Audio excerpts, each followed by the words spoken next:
tama po ba ang pagkarinig ko na sinabi niyo kanina under sa COA DBM Joint Circular Number 2015-01, hindi naman kailangan ilagay ang tunay na mga pangalan ng mga intel agents or informers na tumanggap ng intel o confidential funds sa OVP tulad ni na Mary Grace Piatos, Chippy McDonald, Mickey Mouse at iba pa? Is this correct? Ang sinabi ko po, Your Honor, ay silent po yung circular as to that matter po.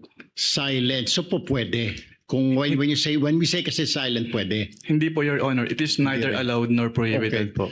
So, if this is not allowed or prohibited, I mean, bakit nang i-audit po ninyo ang confidential intelligence fund po ng OVP, hindi ninyo hiningi ang tunay na mga pagkakilanlan ni na Piatos, McDonald, Mickey Mouse at iba pa? Katulad nga po nung sinabi ko sa sa aking previous testimony, ang focus po ng audit namin ay compliance audit. So kung ano po yung provision ng circular, yun po yung ginagawa naming basis for our audit po. Okay, compliance. When you say compliance, ito po ba periodic or random?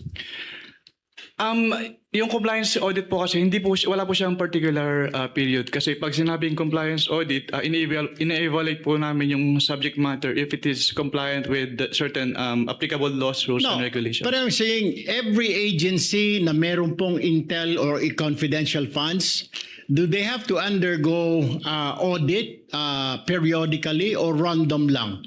Dahil marami po tayong ahensya ng gobyerno na may mga intelligence confidential fund na hindi naman dapat. Ang audit po namin ay based dun sa liquidation documents po na sinasubmit nila. Pero is it periodic ba? Kailangan bawat agency na i-liquidate niya yung kanya i-audit ninyo yung kanya paggastos ng intel or confidential fund? Yes po, Your Honor. Yung kanilang kailangan... So it's periodic, it's not random? Yes po, Your Honor. Okay. Kung kaduda-duda na po ang disbursement ng OVP, obvious naman, sabi niyo po, di po ba, yung mga medicines, mga pangalan ng tao, bakit hindi po ninyo pa sinampahan ang kaso sa ombudsman ng OVP? Under our rules po, Your Honor, pwede lang namin siyang i-refer to the Office of the Ombudsman kapag nagkaroon ng final order at hindi po kinumply ni OVP yung order po. Bakit? Nasaan na po ba yung order ngayon? Ano na po ang status? Ito mga findings nyo, 2023, 2024 pa ito, 2026 na po tayo ngayon. Wala po akong personal knowledge about sa status po since hindi na po ako connected sa ICFAO. Okay, so dahil hindi ka na connected sa ICFAO, so wala ka ng pakialam kung ano na nangyari sa kaso na hinawakan mo. Hindi naman po sa wala akong pakialam, pero yung mga ganyang bagay po kasi ay confidential na hindi naman ina-announce sa buong COA po.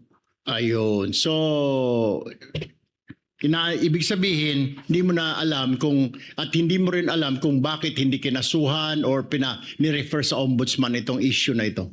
Yes po, Your Honor. Thank you very much, Mr. Presiding Officer.